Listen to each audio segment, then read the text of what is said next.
Ever green సాంప్రదాయం latest designs క్వాలిటీలో compromise అయ్యే ఛాన్సే లేదు. అంబటి సిల్క్స్ విజయవాడ.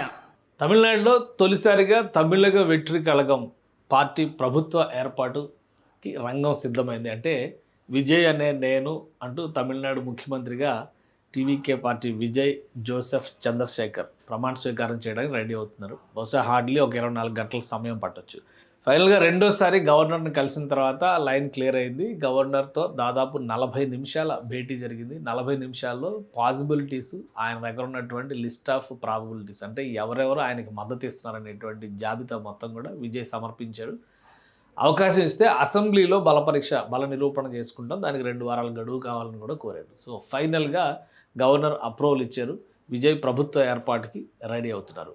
విజయ్ మెడ మీద కత్తి ఇంకా వేలాడుతున్నట్టేనా ఒకసారి విశ్లేషించేటువంటి ప్రయత్నం చేద్దాం. ఇందులో 2 విషయాలు ఉన్నాయి. డిఎంకే కలవడం అనే చర్చ విస్తృతంగా జరుగుతుంది. కానీ విజయ్కి సింగిల్ లార్జెస్ట్ పార్టీగా అవకాశం వచ్చింది కాబట్టి ముందుగా ప్రభుత్వ ఏర్పాటుకు మాత్రం ఛాన్స్ ఇవ్వాలనే డిమాండ్ కూడా చాలామంది మేధావులు, చాలామంది నాయకులు, వివిధ ముఖ్యంగా సినిమా రంగానికి చెందిన వాళ్ళు చాలామంది రియాక్ట్ అవుతున్నారు దానికి. సో మొత్తానికి గవర్నర్ ఒక డెసిషన్ తీసుకున్నాడు. అది ఒక పాజిటివ్ డెసిషన్ కానీ మనం చూడాల్సి ఉంటుంది. ఇప్పుడు ఒక ప్రొసీజర్ ఏదైనా కానీ ఒక నిర్ణయం తీసుకునేటప్పుడు ఒక ప్రొసీజర్ ఉంటుంది. ప్రొసీజర్ జరిగే వరకన్నా ఓపిక పట్టాలి. ఈరోజు చెప్తే రేపటికల్లా అయిపోవాలంటే ఇది రాజదండం కాదు కాబట్టి ఇష్టం వచ్చినట్టు చేయలేరు. ప్రజాస్వామ్యంలో పద్ధతిని ఫాలో అవ్వాలి కాబట్టి గవర్నర్ ఒక రోజు టైం తీసుకున్నారు. మళ్ళీ 2వ రోజు డిస్కస్ చేశారు. ఆయన ఫస్ట్ వెళ్ళినప్పుడు ఓన్లీ టీవీకే గెలిచిన అభ్యర్థుల జాబితా ఇచ్చారు. తర్వాత ఇప్పుడు కాంగ్రెస్ లిస్ట్ కూడా యాడ్ చేశారు. మరికొంతమంది కూడా మద్దతు ఇస్తున్నారని చెప్పారు. సో బల నిరూపణలో నెగ్గుతారనేటువంటి ధీమా వ్యక్తం చేశారు. అలానే ప్రధాన ప్రతిపక్షం కాబోతున్నటువంటి డిఎంకే అధినేత స్టాలిన్ కూడా ఒక స్టేట్మెంట్ ఇచ్చారు. 6 నెలలు గడువిస్తున్నాం అన్నారు. సో ఆ రకంగా చూస్తే కనుక ఇప్పుడు ప్రభుత్వం ఏర్పాటు తర్వాత నంబర్ గేమ్ ఏ విధంగా ఉండొచ్చు అనేది ఒకసారి మనం విశ్లేషిద్దాం. ఇప్పుడు ప్రజెంట్ అసెంబ్లీలో 108 స్థానాలను గెలుచుకుంది టీవీకే పార్టీ. కానీ దీన్ని 107గానే మనం కన్సిడర్ చేయాల్సి ఉంటుంది. ఎందుకంటే 2 చోట్ల విజయ్ గెలిచారు కాబట్టి ఓటు ఒకటే ఉంటుంది అక్కడ. సో అది నంబరు. అలానే డిఎంకే పార్టీ 59 స్థానాలు గెలుచుకుంది. ఏఐడిఎంకే 49 స్థానాలు గెలుచుకుంది. కాంగ్రెస్ పార్టీ 5 స్థానాలు గెలుచుకుంది. ఈ 5 స్థానాలు కూడా విజయ్కి మద్దతు ఇస్తామనేటువంటిది బహిరంగంగా ప్రకటించారు. అలానే పట్టాలి మక్కల్ కచ్చి 4 స్థానాలు గెలుచుకుంది. వీళ్ళు ఇంకా అభిప్రాయం చెప్పలేదు.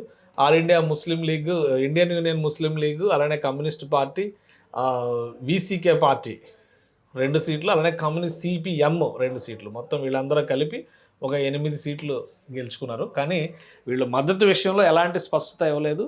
బట్ ప్రభుత్వ ఏర్పాటుకి అవకాశం ఇవ్వకపోవడం పైన మాత్రం గవర్నర్ని నిరసించారు. కాబట్టి ఈ 8 సీట్లు కూడా ఫ్యూచర్లో ఇక్కడికి వచ్చేటువంటి అవకాశం ఉండొచ్చు. అంటే ఆ లెక్కను చూస్తే ఇక్కడ 112 అవుతుంది నంబరు. 112 + 8 120కి రీచ్ అయిపోయేటువంటి అవకాశం ఉంది ఒకవేళ వీళ్ళందరూ వస్తే.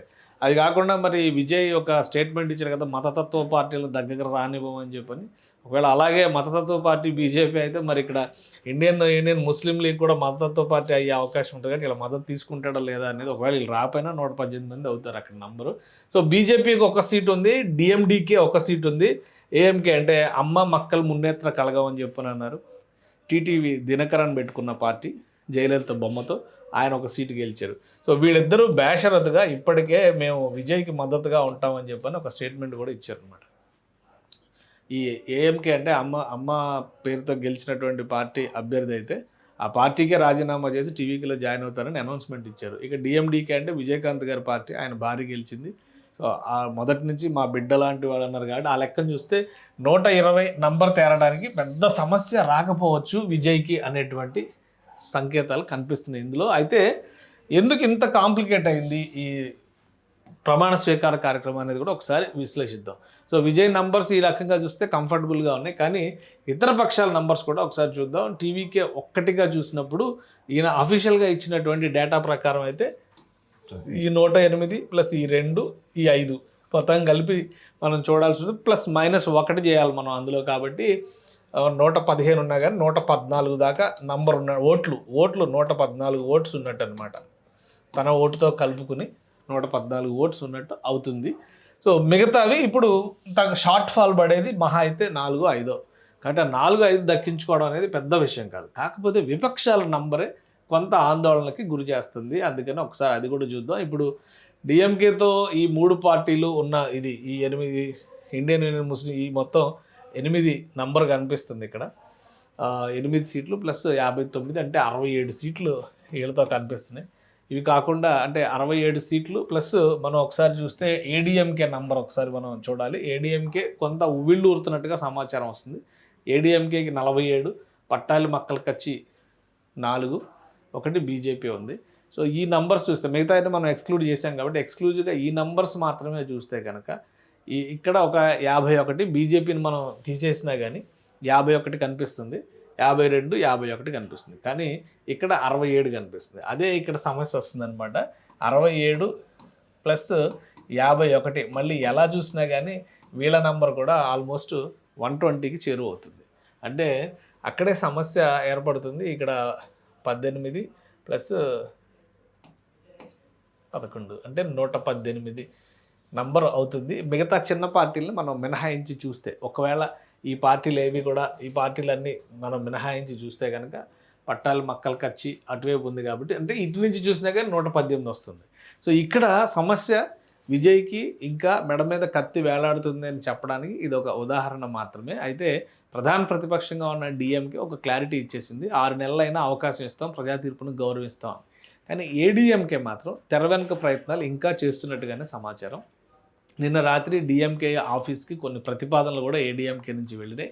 కానీ స్టాలిన్ ఒక సమయోచితమైన నిర్ణయం తీసుకున్నారు.